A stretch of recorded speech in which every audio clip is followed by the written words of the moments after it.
I don't know how to pivot from there. We're just going to keep going, I guess. Yeah, I mean, it's cool though to be able to have those generations all together. So I work with my dad and my nephew.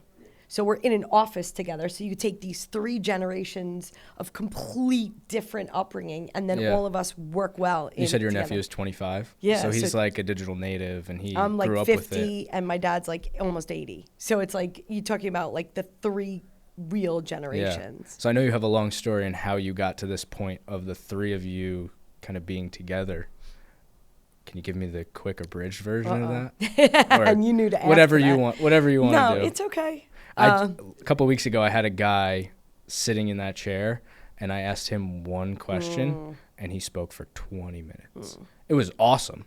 That's what I did to you in the car. But he, like, I wasn't able to get a word in, and it was killer. I'm so excited to put that one out because he's a motivational speaker, and he's got like a crazy story. Oh, so he's of overcoming animated addiction. too. Yeah, but like I asked one question that it set something off, and I watched it happen. Like he got the wheels turning, and then it was just like a runaway train. But it was like he went into his zone of genius, and he crushed it.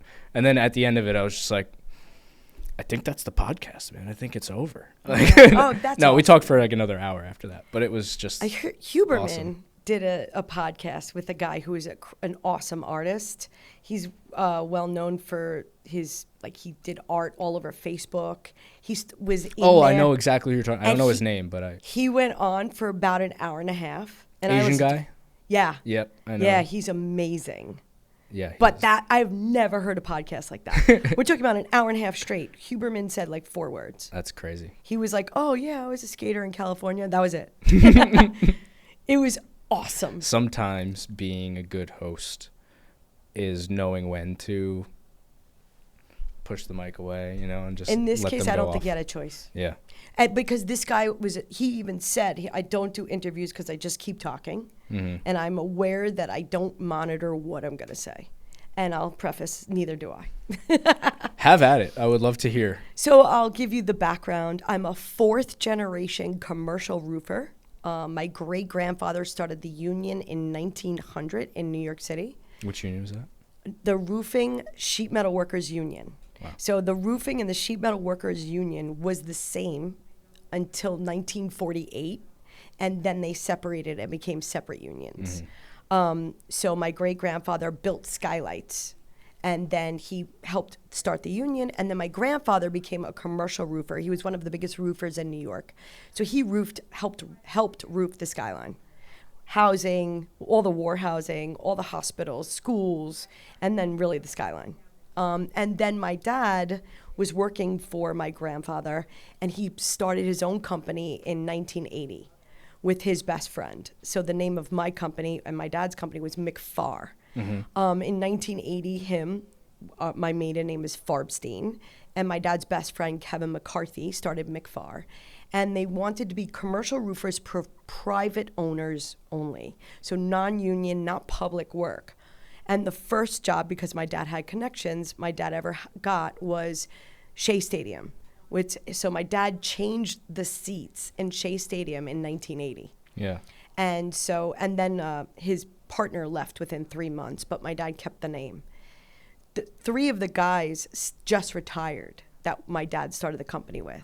Wow. So my dad grew into that and started working for building owners. So he started working for Fred Wilpon and the other owners of Shea and the Mets, which was Sterling Equities. It was an equity company, and they owned buildings throughout the tri-state area. So my father started working on them and then started doing their brickwork, parapet walls, all what you were just talking about, and then started doing their roofs, fixing leaks, and my dad grew from that.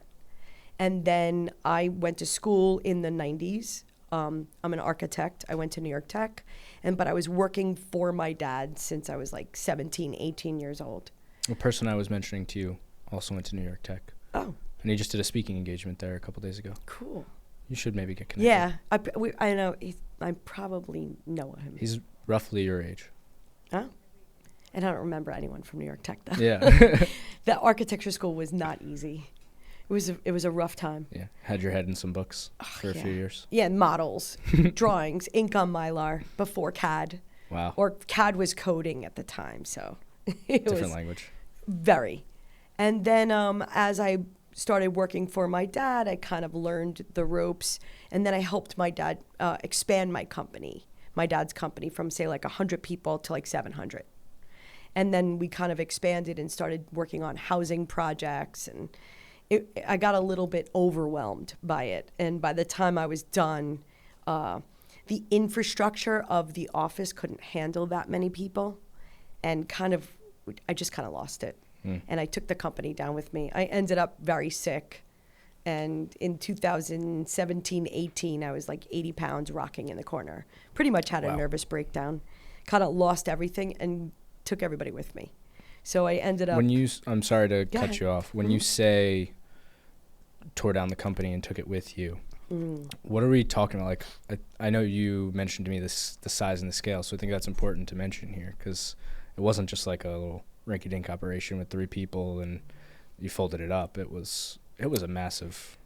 The work we were doing on the outside got done beautifully. So everything that we were contracted for, but I wasn't there at the end to kind of tie it all together to progress to new work. And so our insurance kept going up, but somewhere in the idea of me running all that, I kind of bottomed out.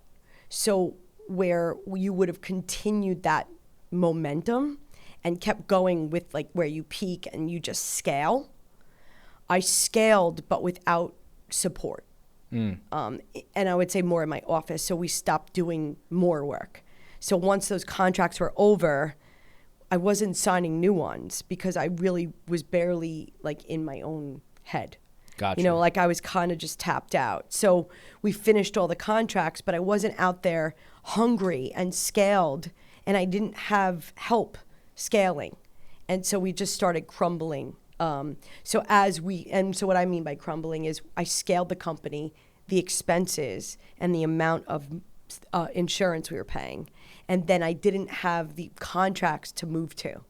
So where all of that kind of topped out, and then we weren't signed for the other contracts. So you had to just so it started started slowing down, and then slowed to the point where there was not that much work coming in. And so we started just really slowing down profit-wise, momentum, and everything just kind of got sticky. And I mean, I take the blame, but it was just, we were all together, but I really just kind of lost it. And then in 2018 or 19, I got divorced, and I kind of got out of that and like woke up. It sounds like you had a full restart. Yeah, at that point, where you're just like, all right, that was the bottom. That was the bottom. Here we are. That was the bottom. I was 80 pounds. I pretty much was not there mentally or physically. What kind of effect, like, how do you go from whatever you were to 80 pounds? And like, are people in your life telling you that there's a problem here? Or is it just something you had to realize? Everybody in my life knew it was a problem. And it was just, I was just on a slope going down, you know? And it was just, there was no waking me up. I guess I was tunnel vision, and I literally tapped out of my head. So like I was not processing things. So I went to work every day, but I wasn't capable of processing what was going on around me. So even if they were telling me, I wasn't there to process it. Right. And so in that world, I kind of just checked out. And then when I was getting divorced, I woke up. And so then I was like, okay, I'll be present for the people in my life. I can't redo anything when I wasn't mentally there, but I can be present and just show up every day and kind of do what I can with what I have today. And then it was, okay, eat, get healthier, and just not be a mess. And so it was just getting healthier mentally and physically. Is that your approach still now? Like just being present and doing what you can on the day? That is my goal. That's your goal. To stay present, not get lost in the small things or the big things. What takes you away from that presence? because that's something that I'm really focusing on myself right now, and it's conversations that I'm having with Dan, who you just met very briefly. The That's a great distraction question. in this world, the phones that are in our pockets and in front of us at all times, the being available for clients. It's something that like I struggle with. You know, I have a 1-year-old daughter, and like one of the things that I did last week actually was like I scheduled out my whole week and I just stuck to that. And when I was on Monday, Wednesday, Friday, I need to be home at 4:00 to pick her up. Like when I was home, I wasn't looking at my phone. I was sure a couple times I picked it up, but I caught myself, and I was very, I guess, focused on that goal of like being present during that time. How'd you figure that out? Build habits. It's what you just said. It's really a habit. And when you get a habit of putting your phone down, give or take an emergency, nothing's an emergency. Yes. Right? The only thing that's an emergency is your time with your daughter, unless someone is hurt or something's. Because if you react to everything as if it's an emergency, then you're so anxious that you can't process everything at that level. Yeah. You know, so if you build a habit where you have a routine, but you put into the routine the most important things in your life, right? Sleep, food, and family. And then self-care, health. So, and I would say probably health and sleep is first. Because if you're not taking care of yourself, then you can't be present, you can't make money or be a dad or a husband, right? Yeah. So the first thing you do is take care of yourself, and you make a map, you make a plan, and then you build the habits for that plan. And then there's no altering that plan. The first thing that comes is your health, and then your love, right? Or you know, and then you make what is the most priority in your life a habit that can't be broken, right? And when we lean into habits, we tend to pick bad ones, you know, and if we pick better habits, then we have better lives. And if we pick the wrong habits, then we don't have a good life. Yeah. And that is, by the way, that's just the gym conversation, right? You don't, you see the person who's in good shape and you're like, oh, I wish I could do that. And you're like, the guy's like, no, I go to the gym every day. There isn't a time where I don't go to the gym. Yeah. Are you willing to do the actions to become the person? Any person that is successful at any level has those habits. And so you pick and choose your battles. But the most important thing is your health and your family. That's your non-negotiable between you and yourself. Yeah, it's funny you said like the only emergency is that like time with your daughter. I have a new group of friends who also have young kids, right? We met them because they have young kids, and they've never seen me like angry. I'm relatively even keel. I have a temper for sure that many people don't see or get to see. I get set off every once in a while, but just in general, I like to hold myself in that way that like I don't really get too angry, and nothing is really an emergency, and unless someone goes after that said daughter. Right. And so, but even the other day, so 2 weekends ago, we take my daughter to this like gym class every Sunday, and we got there early, so we had extra time. And I was like, there's a coffee shop down the block. I'm just going to go grab a coffee. And I walked into this coffee shop that will remain anonymous because I do not like them anymore. And they just like wasted my morning. The gym class is only 45 minutes long. And I only had stopped in this place to kill 5 minutes, grab a quick cappuccino, and then go to this class. And I wound up missing 15 minutes of that class because they were understaffed and they served 5 people who walked in after me before they made me my simple drink, right? And it got to me. Like, I was really upset. But I wasn't upset because, like, Jody walked in and got her coffee before me. I was upset because I was missing the class. And I walked in, and our friends were all there, and they were like, "Are you all right, Steve? You look flustered." And I was like, "I'm pissed off right now. Just wanted a cup of coffee. Like, I'm missing this. This is why I'm here." And I only stopped there because I had so much time. And, like, I was really upset in that moment that, like, those 45 minutes were altered. So if you dissect that and you talk about priorities, yeah, you sacrificed the class for that cup of coffee. Yeah, and which is like, I should have just walked out. Should have just walked out. Like had that. 8:58. So exactly, because that went into your habit. Like same thing with the phone. Like, okay, I have it on for emergencies, but I do leave my phone in another room. Look, if it's raining out and I know people are going to call me for emergencies and I'm available, but give or take, I can walk away from my phone very happily. Mm-hmm. You know, and when I'm meditating or stretching or working out, I am in another zone. You know, I don't want to disturb that peace. So Present. you went for a peaceful thing, and then it disrupted your peace. The minute your peace is disrupted, you negotiate that, right? Okay, I'll give it 2 minutes. If in 2 minutes it is, and then you say to them, hey, I have to go. I have 2 minutes, or you just sacrifice it. Mm-hmm. I'm not willing to sacrifice my daughter time for a cup of coffee. Yeah. And then, by the way, you would be less mad. Because you certainly. were like, I'll go in later and maybe get my money back or whatever, but I'm not sacrificing that moment. Yeah, I was probably more mad at myself for sacrificing it, for waiting. And again, so those are the habits. Mm.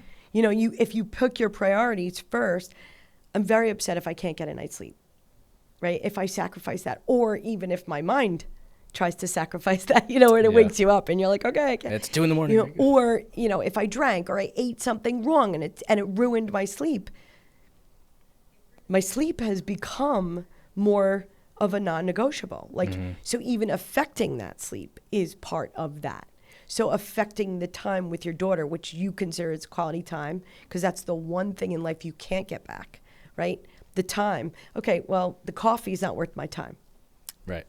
And you walk away, Absolutely. and then you don't go back. And so that's where you go into Bronx Tale, You spent $20 and you never have to see the guy again. Well, I spent $20 on a cup of coffee, and I now just paid for an education in where never to go for a cup of coffee. Bye. Yeah. Thank you, coffee shop. I learned. But I also learned this lesson of being able to walk away. Right. And then you weren't. So now you give yourself, wait, am I getting into you literally have this conversation with yourself. Am I getting into something that's a non-negotiable? Mm-hmm. And then you said, when you're debating whether you should have your phone on or not, is it ruining your non-negotiable time, right? Like if your quality time with your daughter is probably the most beautiful, loving moment of your life. It's the most precious time to me. Absolutely. Right. So you took coffee over that. Yeah. And so again, it's not guilt. It's more like, oh, I just paid $20 for that education. Thank you, coffee shop. And this is the way you're not mad. I like the reframe of it. Right. So Nice. the reframe, and this is how I would reframe everything. So even if I would say how bad guilt I felt for what I went through and then had the energy to pull people with me, then I would say, okay, but thank God I lost everything and now I woke up, because I never would have woken up. Or now I lost everything and now I learned. So now I know. Or now I lost everything and everyone, and now I can learn and start over with a clear mind. So not today, but then when you were rebuilding and creating those habits, what were the habits that you were focused on at that time? Most of my marriage, I had one foot out the door when I was with anyone else. It was not healthy, right? So if I was with my family, I was always thinking about when I was going to leave. If I was out with my friends, it was just not healthy. So I was trying to be present. And so when I'm with people, I am fully present, even in a conversation on the phone. If I am talking to someone, nobody else is around me. If I'm dealing with, and look, I have ADD. If someone comes in with a distraction, I will follow any squirrel as long as you want, whether it's talking about meditation or roofing, I will go. Right. And I love that, and I love exploring new things and learning things. It's a superpower for a lot of people who have ADD, and or also ADHD. a big life filled with distractions, and then you pick and choose your moments, right? So a perfect example, and this is kind of family is working with my nephew who's 25 and my father who's 78. And all three of us are cut from the same cloth. So we will go anywhere every day. We'll talk about our families, my mom, my sister, or just work, but we talk about everything all day. But what I do know is that I wouldn't give up hanging out with my father and my nephew for anything in the world. That's my non-negotiable. So yes, work is there and we're there to work, but I'm more there to hang out with my dad. You know, I could have a bigger company and different things or a different job, but I choose to hang out with my dad every day and be able to work with him, but also enjoy that time. I make that more of a priority. So if we go off on a tangent for an hour and we had the time, I love that I did it. Yeah. So, and then that's talking about quality time with your daughter, you know, like taking her out after that, whatever she was doing, and really appreciating and celebrating whatever she just did, you know, and just that quality time, that is the most important thing. So then you sacrifice, whether it's the cell phone, work, or coffee, right? And everything is to be with her in that moment.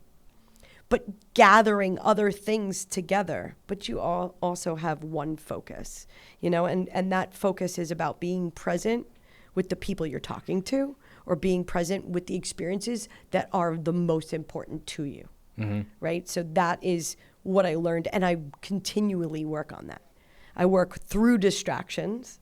I'm not saying I don't follow them. I get distracted, but I try to come back and realize, am I present where I want to be? That's meditation right there, right? Noticing the distraction, noticing the other thing going on. And being able to talk about it. I'm drifting. Okay, bring it back to the Beth. And we'll actually interrupt each other, and I'll say, oh, ADD moment. I know we're not talking about this, but I really got to bring up the thing on the door, you know? It's just like, yeah, let's talk about it. Or no, let's finish. So we'll actually use like a code. Like, can I interrupt this for a second and go to the plant, you know? And yes, we can. Great. Yeah, what about the plant? Tell me. Yeah, exactly. And it's just, you know, it's giving that permission to yourself and the person you're with.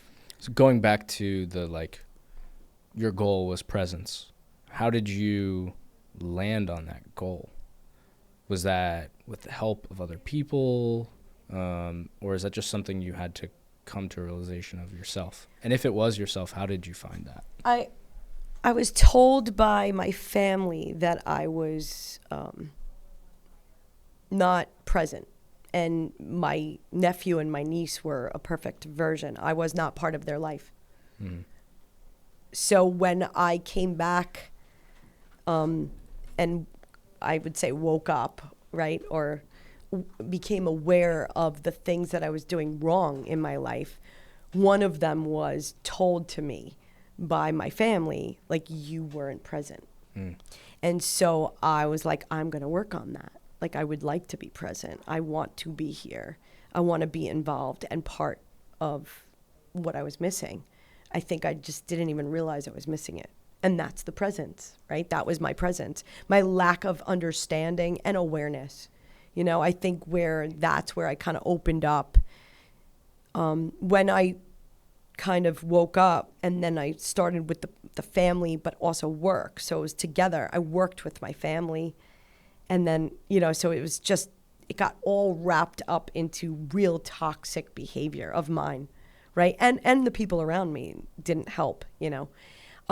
When I was coming clear of that, I was just trying to get clarity and some calm peace, as opposed to everything being so frantic all the time, constantly with one foot out the door or going 200 miles an hour to the next goal. I was just looking at the next thing.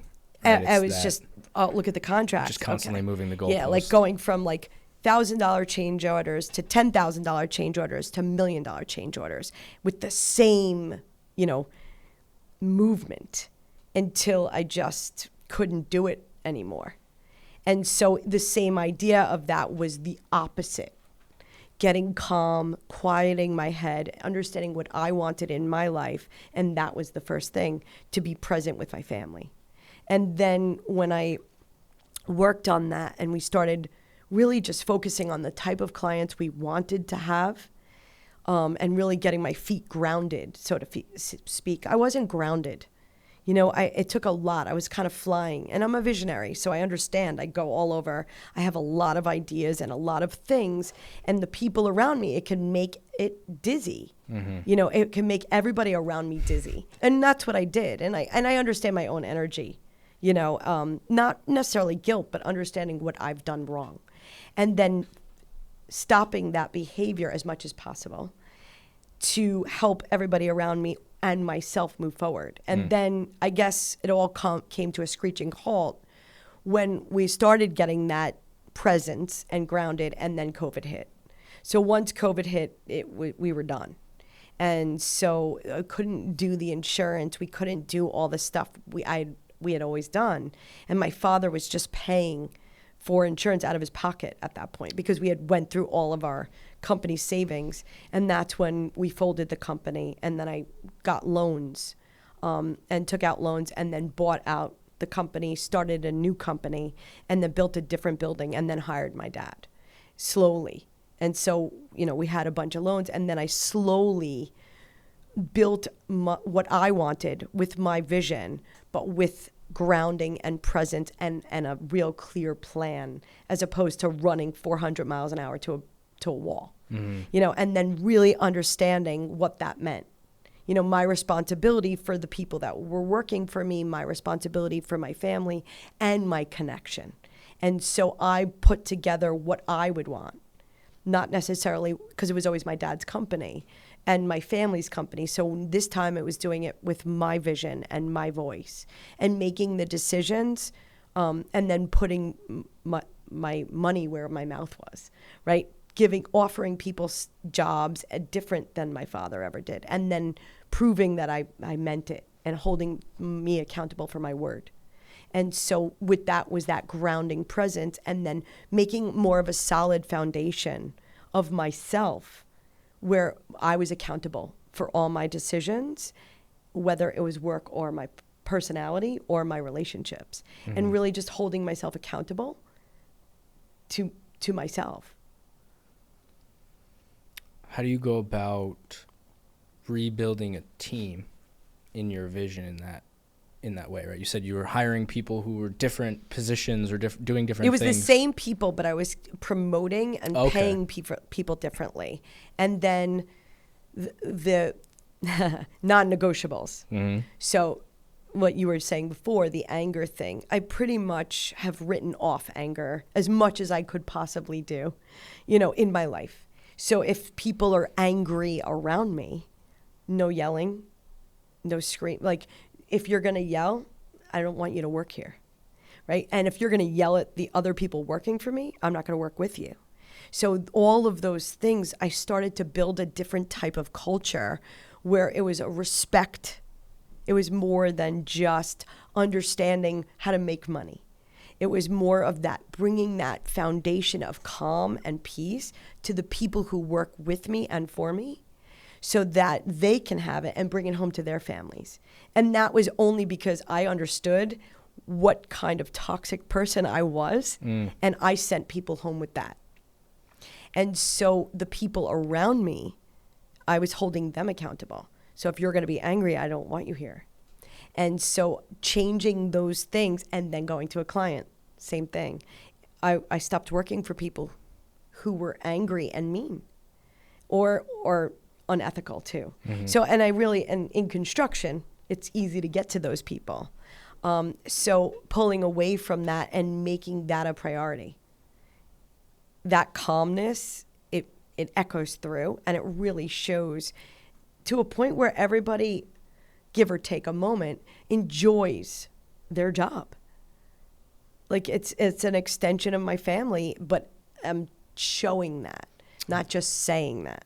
Yeah. And there's a big difference. Well, it's easy to say. I can look at the camera and say what a great culture we're building here. But if Caesar can't stand me and, you know, I'm sending him home with a headache, then it's all just talk. Exactly. So it's about backing up what I say. There's also the other side. I said this to the team a couple weeks ago in our Monday morning huddle that we do. We have the ability with our energy to change those around us and their energy. And if you're intentional with the way that you approach something, you can shift a room, you can shift a conversation, you can shift an outcome. And we may be talking to a client who maybe we made a mistake and we need to fix that mistake.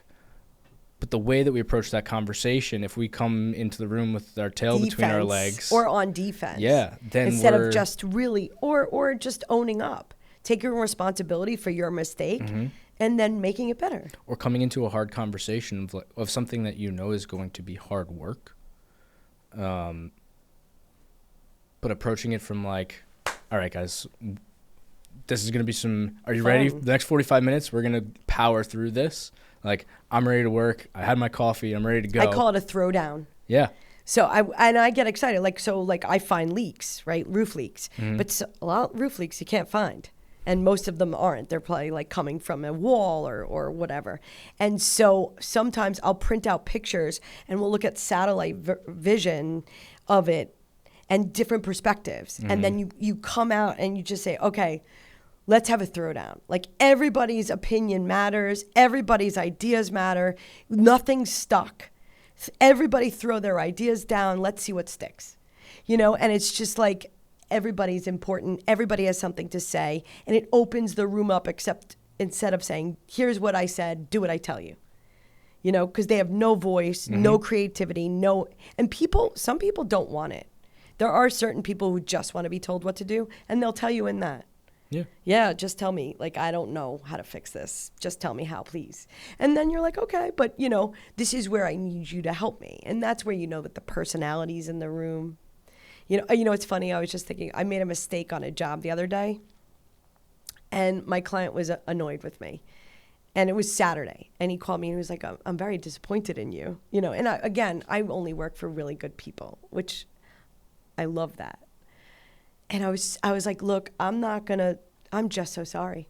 Like, I made a bad decision, and I did. You know what I did? I cooked for him, and I brought him a platter of lasagna yesterday. And I said, look, and chocolate chip cookies. I really did mean I'm sorry, but I didn't say I'm sorry for the sake of saying it. I really meant it. Like, how can I make it up? I can't fix what I did wrong. I made a bad decision. It didn't work. Like, it wasn't a big deal. Yeah. But it annoyed him, and it ruined like an hour of his day. So I showed up and I said, here, I'm going to make it. And he took it. I got a text last night. This is so good. Thank you so much. Like, I took that bad thing and I was like, I cook with love. Like, I'm a really good cook. But I only cook for people I love and for that moment, right? And I figured, what else could I give, right? And I also know he's an Italian and loves food. Yeah. So bring this guy lasagna, it's going to smooth some things over. And some chocolate chip cookies. Homemade chocolate chip cookies. They're really good. Oh, nice.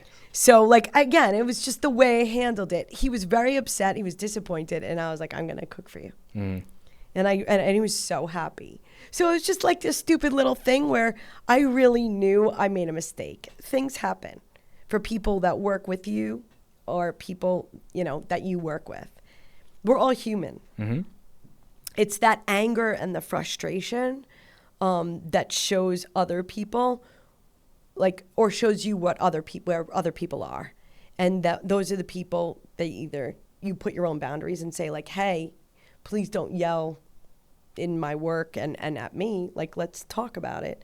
But if that person can't stop, then you don't need that kind of energy in the room. That's like the bad apple. Yeah. One bad apple does spoil everything. I mean, there's studies about it, and so someone just consistently being angry and mean to the room that's motivated will unmotivate them. It'll crush that room. Yeah. And that's what I've spent a lot of time trying to work with my friends. Obviously, I'm divorced, so that, and then, even in my family, just trying to make things better, as opposed to being the nice person or just a hug, as opposed to just being angry, which for me is not the right way. You're also unhealthy. I would argue it's not the right way for everyone. For anyone. Yeah. It's just your emotions getting the best and then not learning how to communicate. And so is this person capable of self-awareness, or they're just too angry in fear in their own mind and then nobody else matters? So you were awakened to that after the divorce. Yes. Looking back at the whole big picture now, being where you are today, hopefully happy and content with your situation and the people that you get to work with, the clients that you get to work with, what would be like your piece of advice for yourself maybe like 20 years ago? Self-awareness. Learn self-awareness. Like, your behaviors affect other people. I didn't have it. Or even if I did, not enough at all. And so that's what I'm working on daily. Just being aware of my emotions, my behavior, and my energy. Because my energy used for good does really good for people, you know. But when my energy was bad, it did really bad for people. And like you said, it could turn a room. Mm-hmm. I could walk in that room and liven it, and I could walk in that room and kill it. And I would walk on site sometimes, and the guys would run, you know, and I had no self-awareness. I would be like, good, run. You know, and and again, I'm 5 foot, I'm a little girl, you know, I had my own things to come. Yeah, but you're a powerhouse. I was always a powerhouse, but I had more to prove to myself, and consistently trying to prove that instead of sitting back and being self-aware of that notion, whether it was at home or at work. You know, I was consistently it was my own battle, which I was really aware of. Mm-hmm. So if anything, it would be the emotional awareness, aware of your emotions and the way you handle things and handle people or love or family is the most important thing in your life. And without self-awareness, you can't grow or evolve. And you can't really be a good person. Because if you're not aware of yourself, you're not aware of your emotions and the behavior that yourself puts on other people, then you're only aware of yourself and not the behaviors you put on everybody else around you. Yeah. I mean, for someone like yourself, who I would call like a generator, right? You generate the energy for the room, right? My partner, Dan, is a generator. Right. I had someone in the seat a couple weeks ago named Michael. Michael's a generator, right? I personally feed off of the energy. I'm not someone who is a generator of energy. I can manufacture that, certainly, for the right conversation. And I can bring that energy when I'm intentional.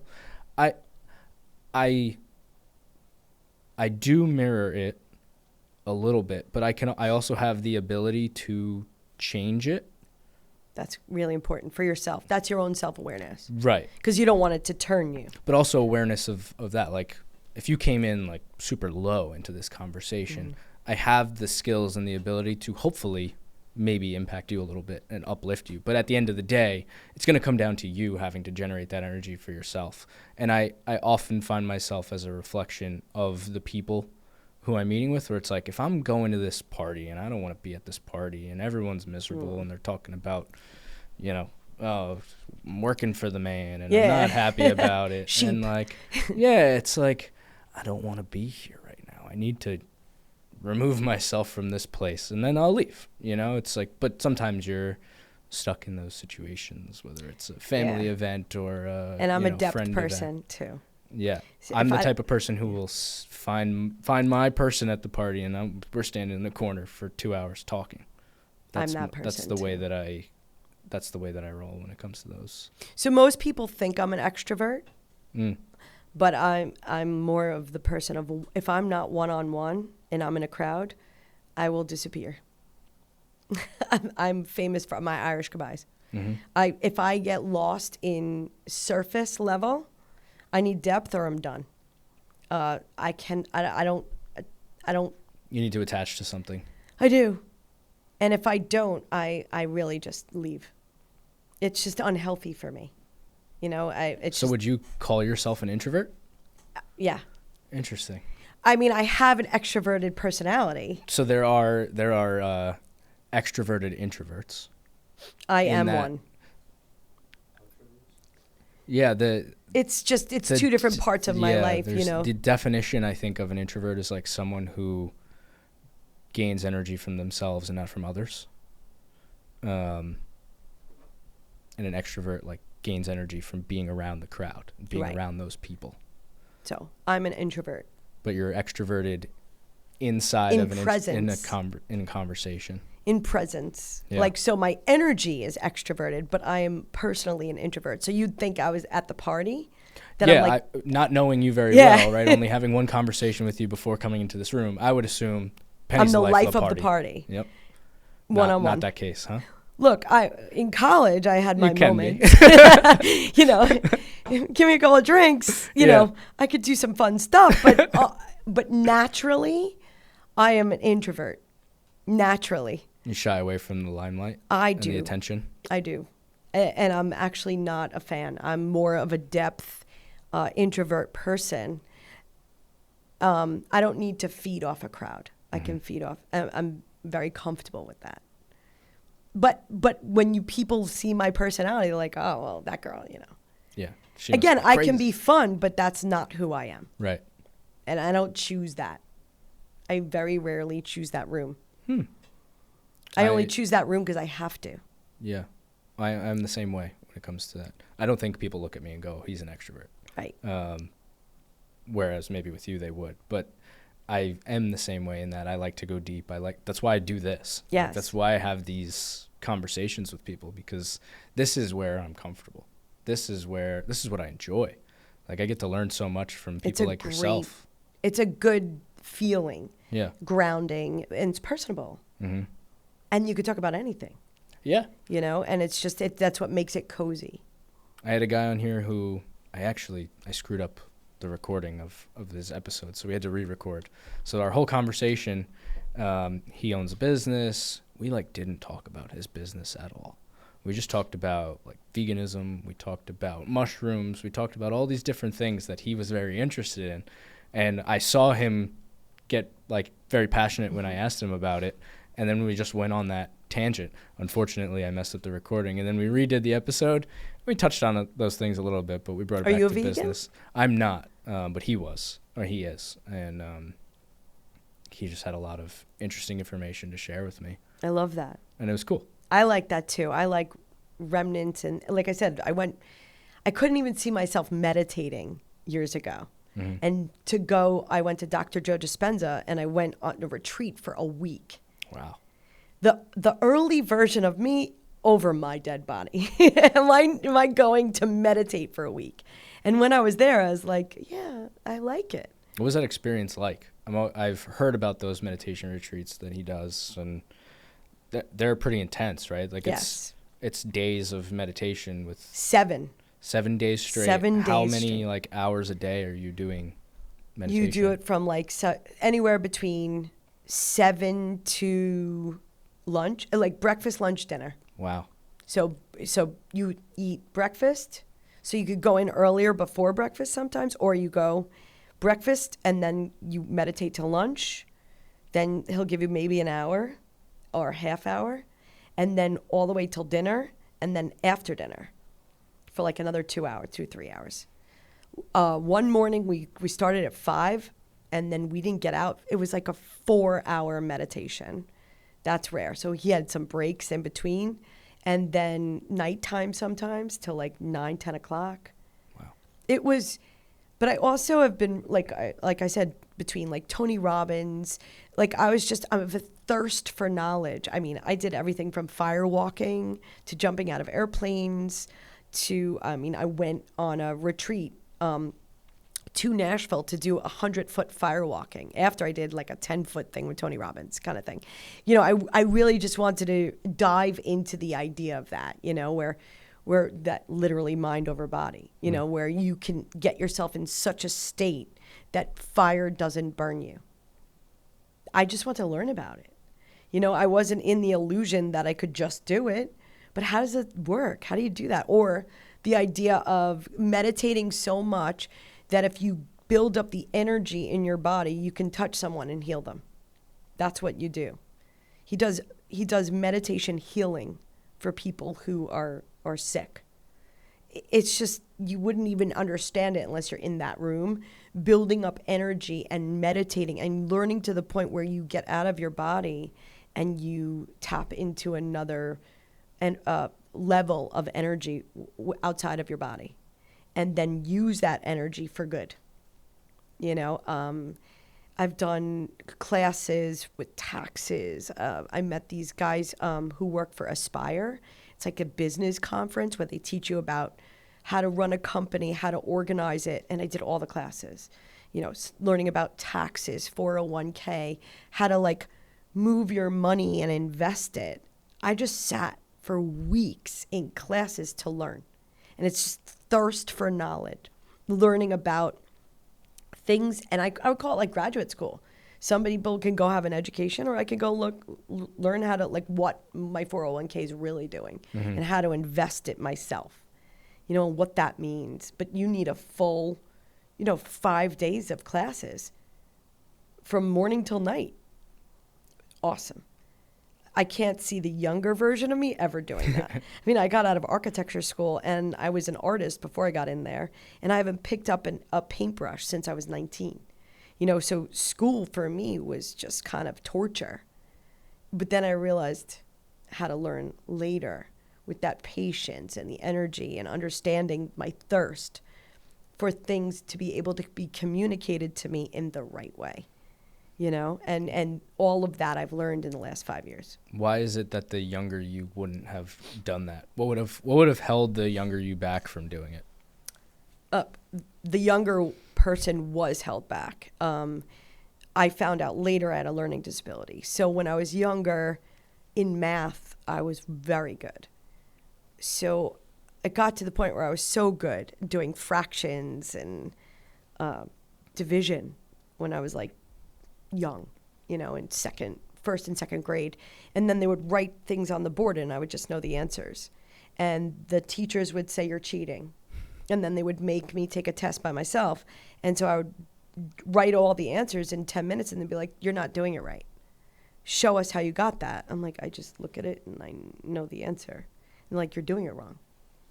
So I sat there thinking I was always doing math wrong. They literally untaught. Because you weren't able to show write the proof down. Correct. And they didn't know how to teach me. And if someone had gotten into that room and said, hey, let's teach this girl more for that kind of brain, I would have been in a different position. So all these people were just telling me I was wrong and dumb. And so then... But you were getting to the right answer. And they took the right answer away from me. They said I was wrong because I failed because I couldn't show them how I got it. So I just was told since I was a child that I was not smart. And so I went through school in learning. We're talking about, I was in Queens and then like learning centers. Like it took me till 19 to understand how bad it was. So right now we're in a world with untimed SATs. I didn't know any of this existed. I was just sat and I just kind of gave up through high school, kind of tapped out, you know, like I would go into class, understand something and then tap out, you know? And so in that moment, and then I went to college and I was trying to go into pre-law and I was taking a class and I kept failing the test. And it was an adjunct lawyer. So the answer is the right teacher. The adjunct lawyer, I went to him after and I said, you don't understand. I know everything you told me to study. I don't understand your questions. He was like, come to my office. He gave me the exam orally. I got a 97, but I had gotten a 56 on that test. His wife taught learning disability. He said, I'm going to set you up. He made a call. He called her and they set me up for a real IQ test. Not like a full 5-hour IQ test. I had a learning disability and 140 IQ. Wow. So with the learning disability, I had 140 IQ, which I guess it doesn't matter at that point. They just tell you. So after that is when the first time in my life anyone ever told me I was smart. And I was 19. Wow. And that's when I decided to leave law and go to architecture because I was so good in math So the IQ test helped me, and the people around me, the guiding took till I was 19. My entire life I had not been guided. And then they guided me towards architecture, and my mom and my dad.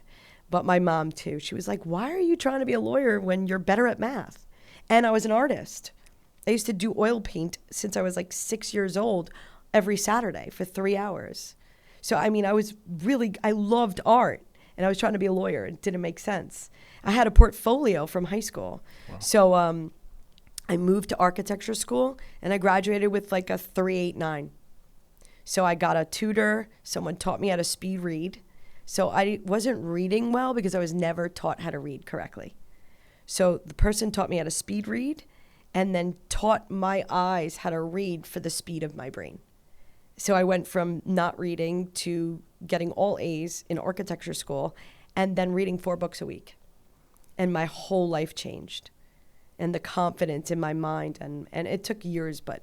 I wonder how many people never find that person, like that professor that helped you, that adjunct lawyer. It's the right teachers. Yeah, but I'm just thinking about like how many people don't have that happy ending to that story of, well, all right, it's not happy because it took you 19 years to find that right type of person who understood you and how you and learned. Thank God. Yeah, but how many people don't?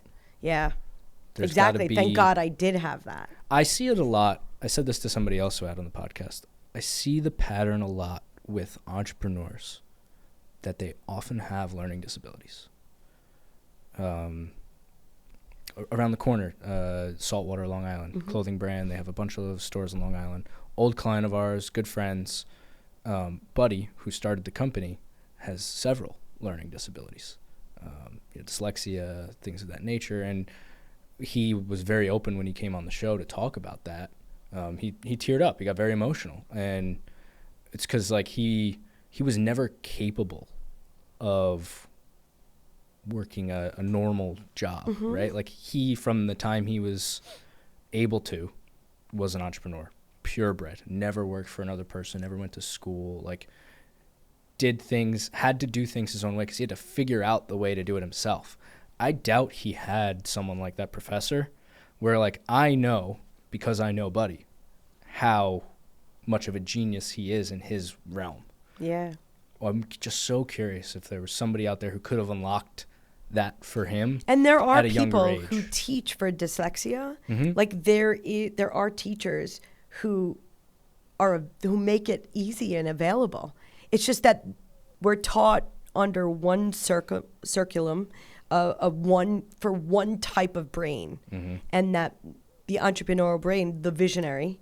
Well, the goal of the education is to pump out workers, right? Exactly. And it's people who can exist in society, and that is our education system. Yes. So that's they're rebelling against it. It's for the masses, right? It's probably better for everyone, but it's not better for you and me. Right. It didn't work for me. Even in architecture school, as much as I'm talking about it, that was for the masses too. I did not enjoy it. I might have gotten A's, but I did not have. Working hard during those 4 years, so you don't know who it is. But I'll make the connection. It was really hard for me. Yeah. I did not enjoy it at all. You know, what's funny is if I look back now at some of the things. I mean, someone asked me about a curtain wall the other day, and I went off into like some sort of tangent about like the Germany curtain wall and how it was Bauhaus. And I started really talking about the evolution of curtain walls and that it was made in, wherever it was made. And I was like, oh, I really would have loved to learn this stuff now. If someone gave me the education I had in architectural school now, I probably would really enjoy it. I think I'm just more open to it, that self-awareness, that calmness, not the pressure. The education and the way it's taught for me personally, it didn't work. It was just memorize this and get it right for the personality that's teaching you. And I guess there's something to be learned with clients too. But again, if the right teacher was teaching me, I would have been very different. I was as good as the teacher was. What do you think the outcome would have been if you learned that at 12 or 13 as opposed to 19? Do you think like the end result today would have changed? I would have been a lot smarter. I don't know where that would have taken me, actually. What do you mean by a lot smarter? Book smart. Okay. I would have been a lot more. You would have been able to retain more from that time? I don't even understand the little girl who knew math so well, that could see numbers. But they say that someone who's younger, they just learn it sooner, but that everybody catches up later. So I guess the answer to your question is probably not much better. It really would have depended on the consistency of the education. Yeah. And just to that Montessori collective learning Okay.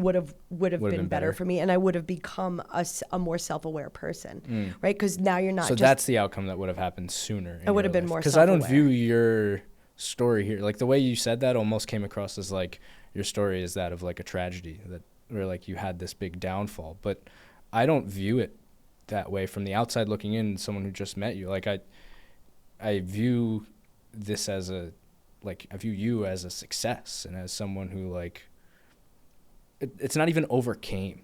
You just I think you just always had it, and you just had to learn yourself. Yeah, and I didn't for a long time. So if I had had a collective learning, a more nurturing understanding of the visionary I always was, even as a child, and like I said, more of that Montessori field, that collective learning, where we're all in this and we all have these crazy ideas and talent, and then you only exude that, and you're taught for your strengths, and you're helped with your weaknesses, as opposed to your,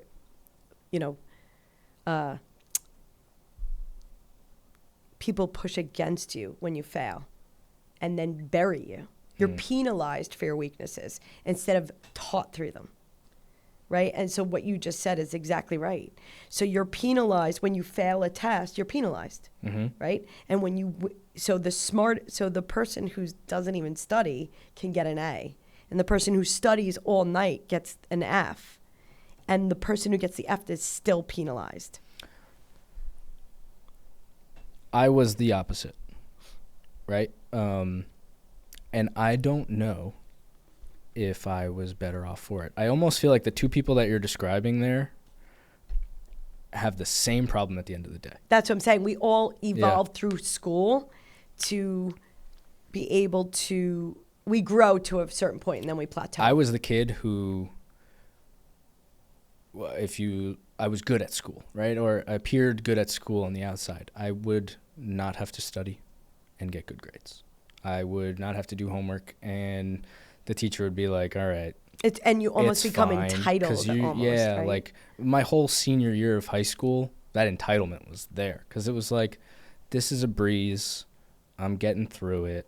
It's fine. And then I got to college and I got fucking knocked on my ass because I didn't know how to learn. And like the things that I was attempting to learn were way harder than high school. And that's what I was saying about that feeling. So I guess I was penalizing myself for my own failure. But if I come out in the conversation, in my progress at that moment, looking out now, I am more grateful, and I am so glad that everything, and I don't think I would be the person I am and I'm going to become without what I went through. Same thing. Like you probably wouldn't be the person you are without getting knocked on your ass in college. Yeah. And so that penalization, again, it's just about being penalized for your weakness instead of guided and taught, right? So I almost wish someone would have told me in high school, hey, this is easy, but it's not going to be easy. So you need to learn these skills, the concept of learning, right? There was this kid I was always in like the good classes, right? So I was in AP chemistry my senior year, and there was this guy in my class who worked harder than anyone else, always studying, always asking great questions, getting C's in the class, but really understanding the concepts. right. Whereas I would not really study, I would not really apply myself, and I would get high B's, low A's for this class, which was considered really good. And the professor in that class actually said something to me once along the lines of like, you're doing fine in this class, but you're gonna be in for a rude awakening when you get to that next level, because like he's gonna be fine because he knows how to learn. He might still get C's and B's at that next level, but like you're gonna get D's. The whole scaling and teaching, that's what I was saying about it's off. Yeah. Right? The way we scale, even our strengths and weaknesses and what we're taught and the way we're taught it didn't work for me. Mm-hmm. There are a lot of people that it worked for. But for me personally, it didn't work. And if I had been more of in a collective learning, even for you, it's the same idea. If you had been more in a collective learning, you could have seen and worked with someone. If you were in a room where the strongest and the weakest had to work together, where you had to teach someone who couldn't learn, right there. Yeah. That would have benefited me so much. That would so again, learn. that's the idea of collective learning. It's a It would have benefited both parties so correct. So and so much. again, by you teaching what you easily learned to somebody reinforces what you taught, but also helps that person learn the way you're processing it. It's two things a teacher can't teach, right? Because they're not processing it the same way. They're at a different level and they're teaching it every year to the same age. They're teaching it to the masses. 80% in the middle, whereas the 10% on either side could really benefit each other. Correct. And so even if we took that room and divided it up to the strongest people in the room help the weakest people in the room, that alone could change everything. Oh man, that would be so difficult to do in high school. Because like I said, like I had unless you have a collective learning that ego classroom. about me that was like, well, this is easy, so I don't need to apply myself to it. But if to get me to tutor on top of that, I would be like, I don't want to do that. But you would have ended up learning and liking it right a lot more than the way you hit bottom in college. I'm certain, yeah. So, and I'm just saying, that's just one way. My brain sees things logically as if there's like a spreadsheet, you know, like I can see things, but not understand other things, you know. When you close your eyes and I tell you to envision an apple, can you physically see the apple or no? Yeah. You can? Because so a friend of mine, his name's Anthony, I learned this from him like a year and a half ago. He said this at a I don't need to close my eyes either. You don't need to close your eyes? Right. I can see the apple without closing my eyes. Okay. I'm the same way. I can see the apple. I can... But that's also even when we were going into photography. Yeah. Where we were talking about photography. That's also like architecture, photography, art, you know, the way you vision. So like I said, I used to do still life. So when you say an apple, I've already seen the shadowing. Yeah. So I'm way beyond. You can change it from green to red. You can take a bite. You can see it. I can, and I could do the shading. So, and that's where we were talking about photography and pictures. There's people out there who cannot, and I didn't know that. My father and my nephew, they are not visionaries. If you talk about an idea, and my dad is like, I have no idea what you're talking about. Like you know, and so being surrounded by people who aren't visionaries keeps you grounded also. You know, did you ever read Gene Hackman? What is it? Traction. I never read it. He just talks about the kind of people you are in a company and the right, which is kind of the evolution of this conversation, is being in the right seat, right? So if we had taken his whole theory of the type of person you are and we were taught from that as a very young age, right? Person is obviously an artist or a visionary. And if we teach them like the visionary they are, and then we evolve to where they are grown up, all that we've done is taken their art, taken their mind, taken their creativity and boosted it. Now we take all what he calls an integrator, the logic, the person, the processor, right? And they say that these two people need each other. Without the integrator, a visionary is flying in the air, you know? But with the integrator, it becomes rocket fuel. And that's what he calls it. Two people together that are grounded with logic and processes, which is where I failed in that company process. together with a visionary, together they become rocket. And it's actually called Rocket Fuel. Like, that's what he calls it. And his second book, I think, was called Rocket Fuel. That's really interesting. So if you take that idea that they're always together, Ford, his second in command, was his integrator. Disney, his brother. Any really successful person that you know of, there's a visionary and an integrator. Yeah, there's a number two. There's always a number two. That's what those two people are. And he wrote a whole book on it and how to put people in the right places in their companies, but just to take that theory and bring it to school. Yeah. Right? If we taught people for what their personalities Hey, some of you were. are CEOs, some of you are COOs, some of you are CFOs. Right. And then we actually, and you should all work together collectively for your strengths, and you'll all learn very differently. Right? We'll take the person who has dyslexia, but a full-blown visionary, and say, okay, but with the integrator who can read everything to him, they're rocket fuel. He doesn't need to read. Right? He can't read the way that person taught him. But these are the words, and this is the letters, and this is the way you need to see them. You know, dyslexia is they see it like in 3D. So if someone just gave them a different version of those letters, the way they needed to see them, and taught them that way, they can read. For Buddy from Saltwater. Correct. That was his son, Joe.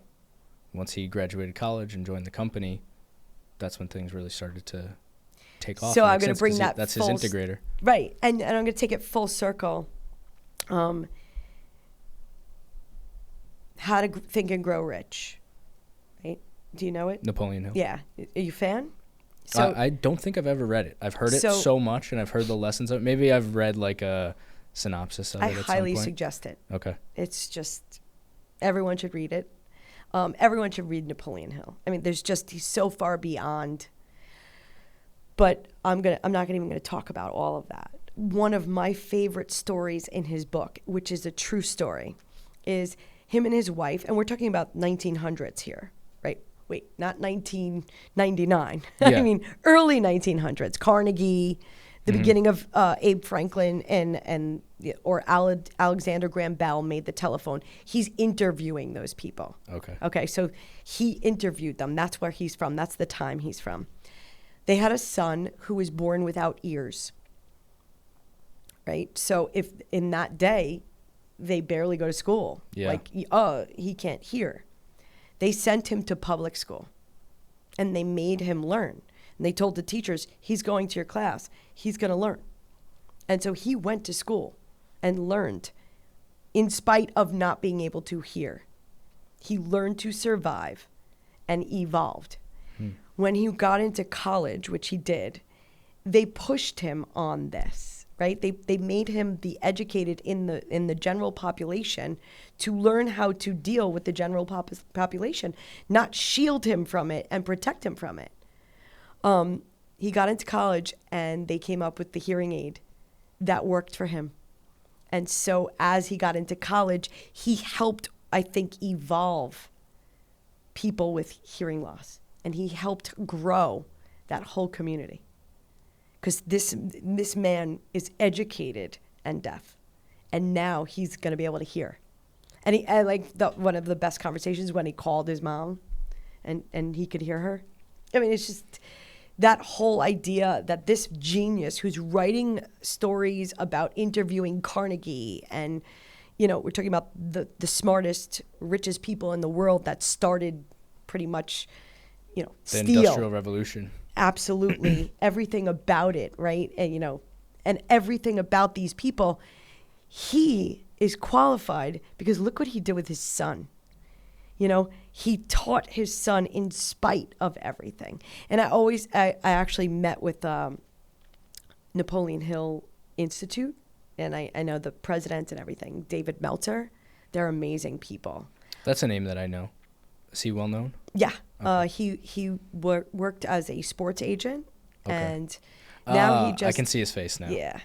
He's a great person. But their passion there is to teach people and evolve from there. So when I sat down and I said they should make a book and a whole series on parenting and child with disabilities and how to succeed. So everybody's drawn to Think and Grow Rich or Laws of Success and, Outwitting the Devil. These are all names of Napoleon Hill books, right? But what if we actually took on an entire series based on parenting and childhood and how to learn and grow as a parent and a child? Not like Think and Grow Rich and make a lot of money and be Carnegie, but also how to be a parent to someone with disabilities or have disabilities and how to grow from that.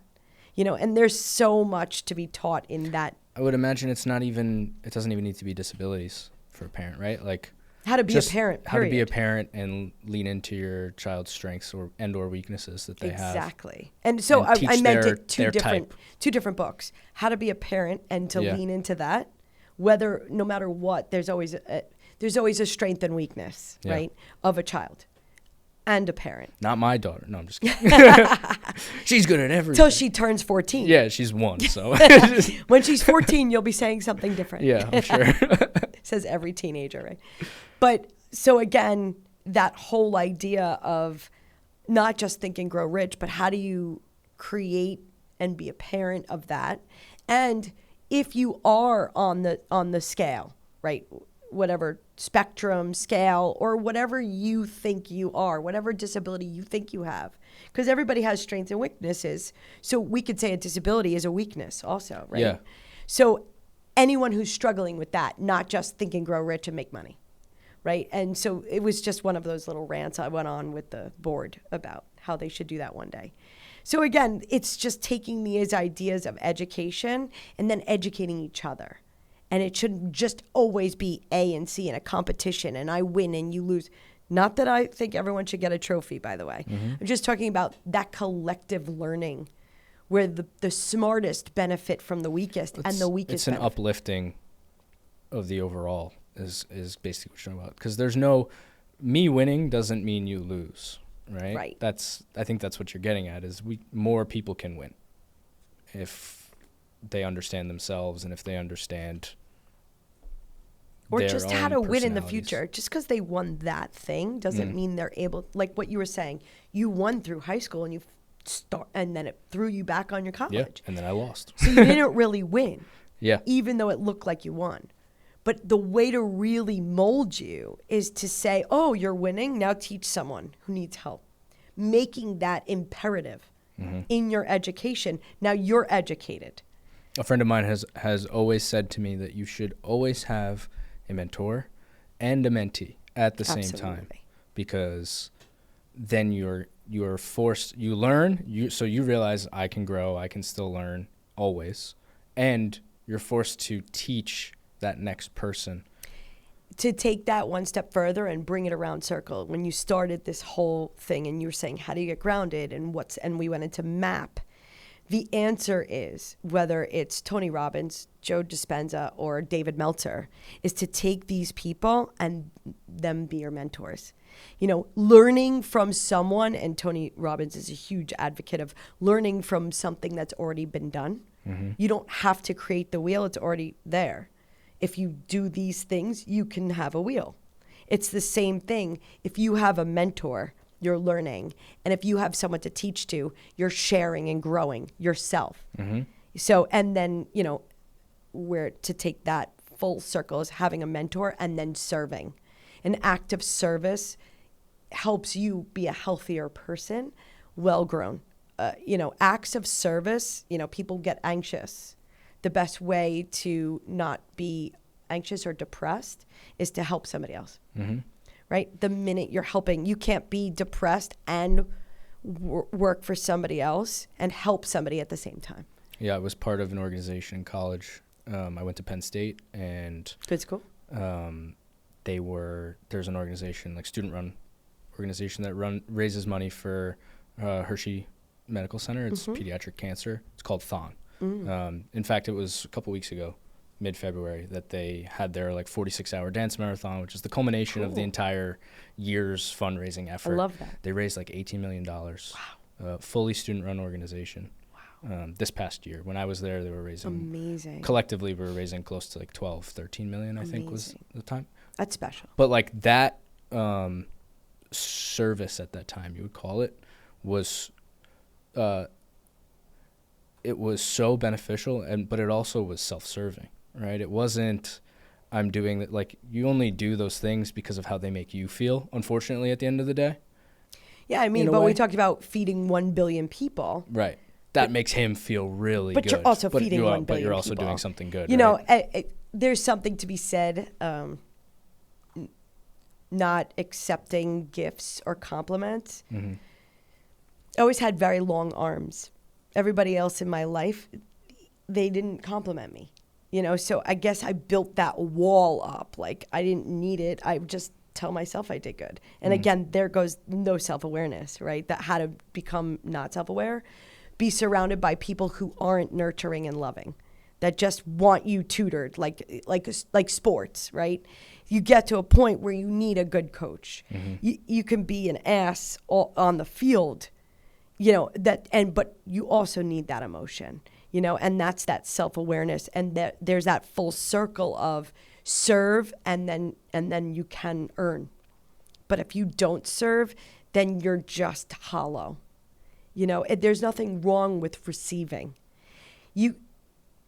There's another book, it's called The Go-Giver. Have you ever heard? Yes, I've read that. So, like, if the more you give, the more you receive. Yeah. It changed the way that I do sales. That is a perfect example of what you just said, though. Yeah. So this person, they go out of their way to do things. It may make them feel good, but the more they do, the more they receive. The more they are able and open to receive. So the more you give for charity and do things for people, you're able to. It teaches you giving without the expectation of receiving. And then you're open to see. I was not open to receiving. Mm-hmm. It's very difficult, and it's very feminine too. That women, mothers, like I got to it. do it for myself. I got to do it for myself, or just a mother, like I got it, you know, or a wife, you know, I got it. Way, you know, I'm definitely that way. It's hard to receive. Yeah. So when you don't receive, then you're taking the gift away from someone else to give to you. Right? So they feel, you know, respected, and now you're not allowing them to feel grateful. So again, it's an open line. The Go-Giver is real. You know, that open flow, the more you give, the more you receive, is an open line, and it's a flow and a momentum of, it's movement of energy and giving and serving. And it opens your heart, it opens your spirit. It opens up your energy in a different way. If you're constantly giving without receiving, you're not open. It's just not the same movement. But if you open and you receive and you give in the exchange, it's not transactional. It's more like you're open to it. So if you make it transactional, it is. Yeah. But it doesn't have to be. The same person who told me that I need to give, also taught me that in order to grow my business, I have to look at it as serving as well, right? He asked me, I came to him with a problem. I said, I have a friend that I made through business, right? He's a business friend. He's not like someone I hang out with on the weekends and watch football. He could really benefit from what we do. But I don't want to ruin this relationship, right? I don't want to sully it by saying, hey, man, I want to sell you, so I want to take your money to work with you. And he goes, the first part of that sentence that you said to me, do you really believe that what you do will help him?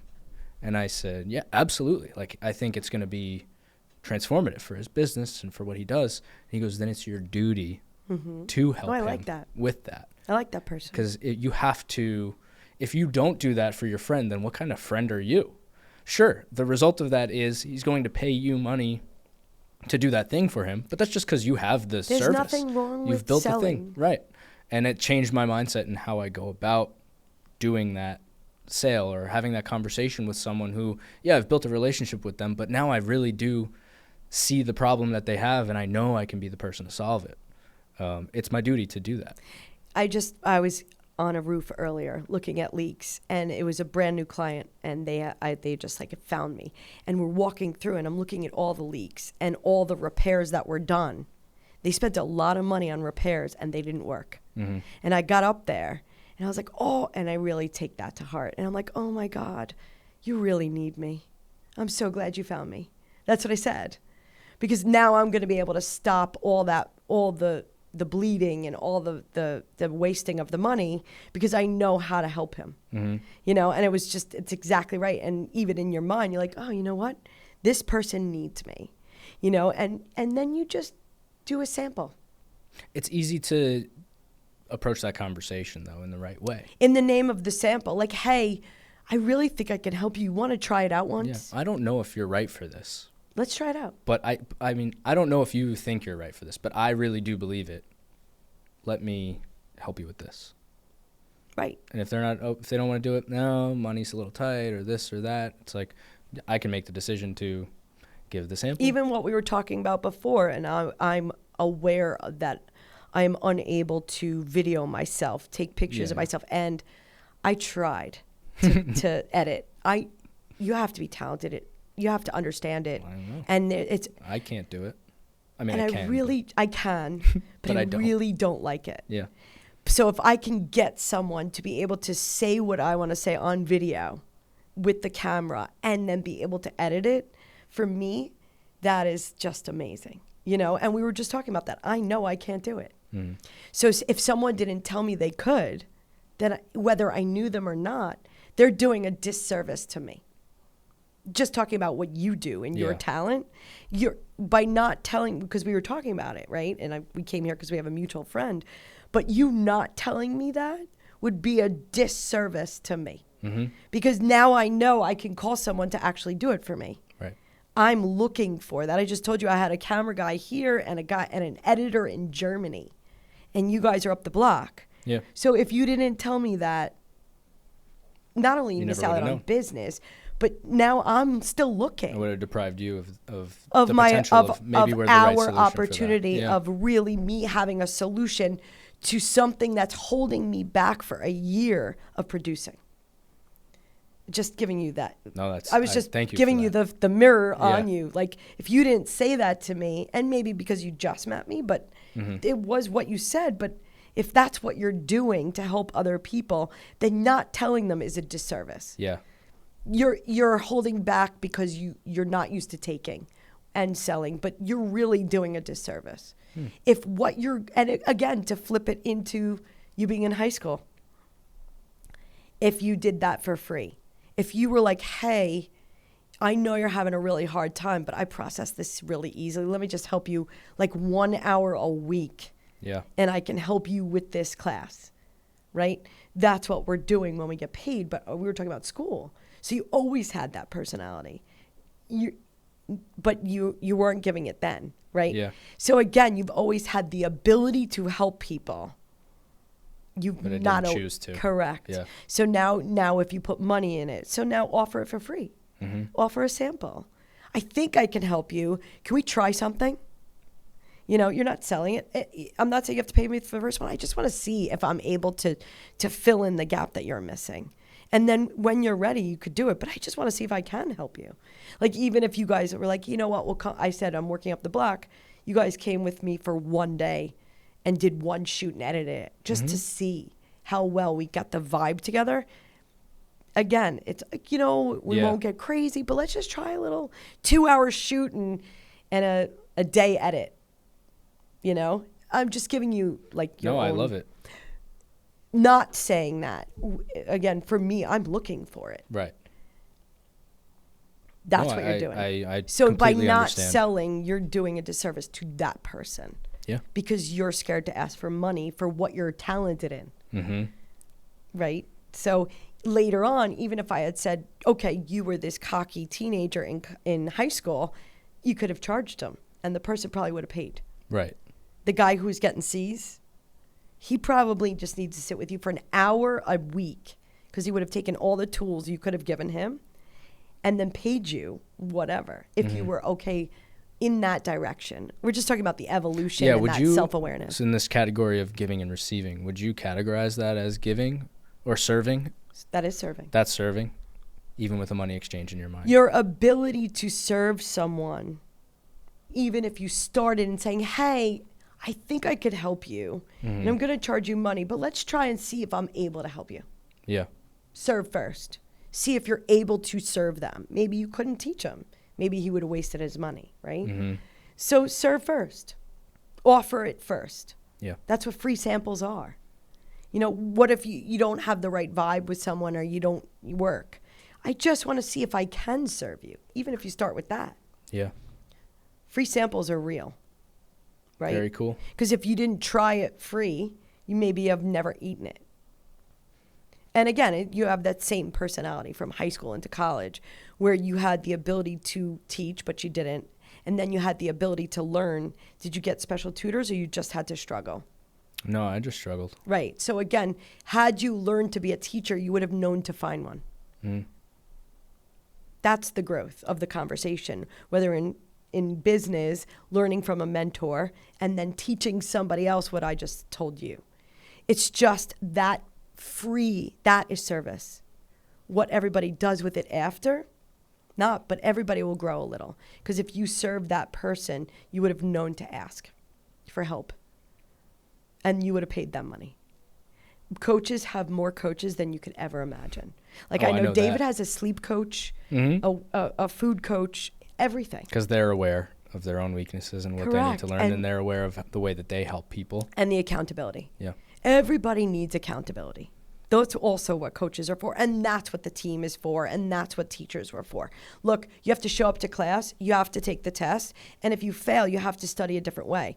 That is what school is for. Accountability, clocking in, clocking out. What you do with the time beyond that is completely up to you. And if you can learn how to make that time easier from a mentor who has 30, 40, 50 years experience, so I'll lock myself up in that. My father, I worked for him since I was young. Nobody mentored me except my father. Actually, I shouldn't say that. The tutor who taught me speed reading taught me a lot. She was my first real mentor beyond my parents. She really taught me, and I transitioned in life. I went from lawyer to architecture school to A's. So I realized my own potential with myself. That was one. But other than that, the only person that's ever been a mentor was my dad. And some people I worked for at the time, whether they were real estate owners and people who in engineering, and a lot of them hazed me and taught me a lot of the things I know. But I realized also in this last 5-6 years is that I needed another mentor other than my dad. I was trained only by him in an unself-aware manner, because he is what doesn't have self-awareness, right? Not in the same way that I needed to learn. But he also hates all the ideas of my mentors. If I say Tony Robbins in front of my dad, he curses. I'm like, I don't understand. I'm just learning. Is that like fear related? That has to do with my dad being jealous that somebody else is teaching his daughter something other than him. Yeah, that's that unawareness, that self-awareness. I love my dad. He is one of my best friends, but I also understand my and his weaknesses. Yeah. But it took me only the last 5 years to learn beyond that mentor. So staying with the right mentor for everything is not so good either. But finding a mentor for each way that you want to accomplish a goal or make a plan for that, finding someone else that's already done that plan makes you halfway there. That's the whole battle. Somebody already fought the battle. That's what those books are about. Yeah. Think and Grow Rich, that's what it's about. It's about how to have an idea. Alexander Graham Bell. Do you know why he came up with it? His wife was going deaf, and he was trying to make a hearing aid and sound within her ear. That's how he was So he was trying to put sound in a wire. The telephone. Correct. But he was and he only worked on that for years. He wouldn't work on anything else. He got so obsessed with helping his wife hear through a wire that he created the telephone. But he was serving his wife, and then he served the world, right? He created something. This is what Think and Grow Rich is about.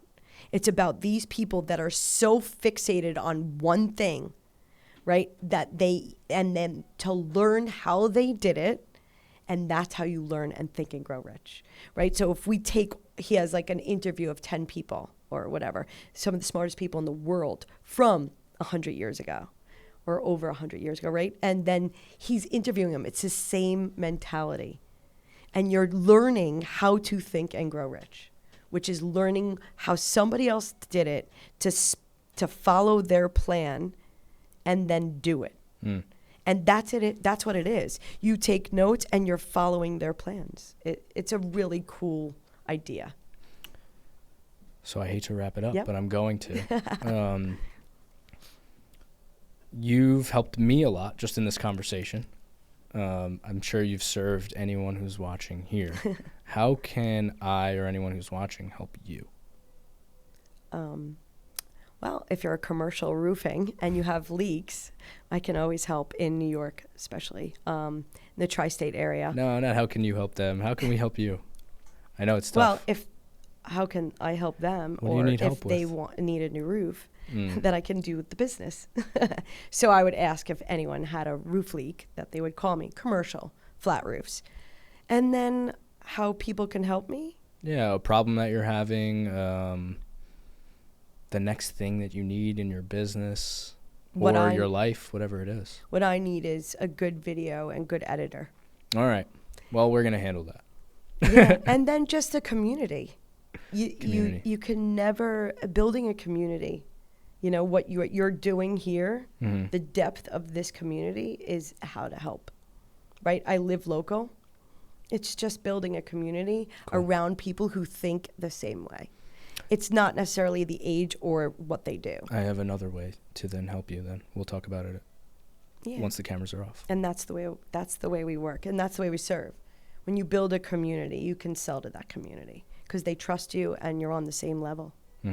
But it's also that ethics and that understanding the anger and the growing and the learning from to become a better person and surround yourself with better people.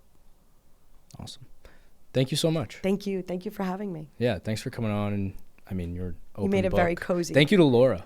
Thank you, Oh, Laura, yeah, for Laura. introducing us. She did. She said that this would be an amazing conversation, Okay. and she was right. We had fun. Thank you so much. Thank you.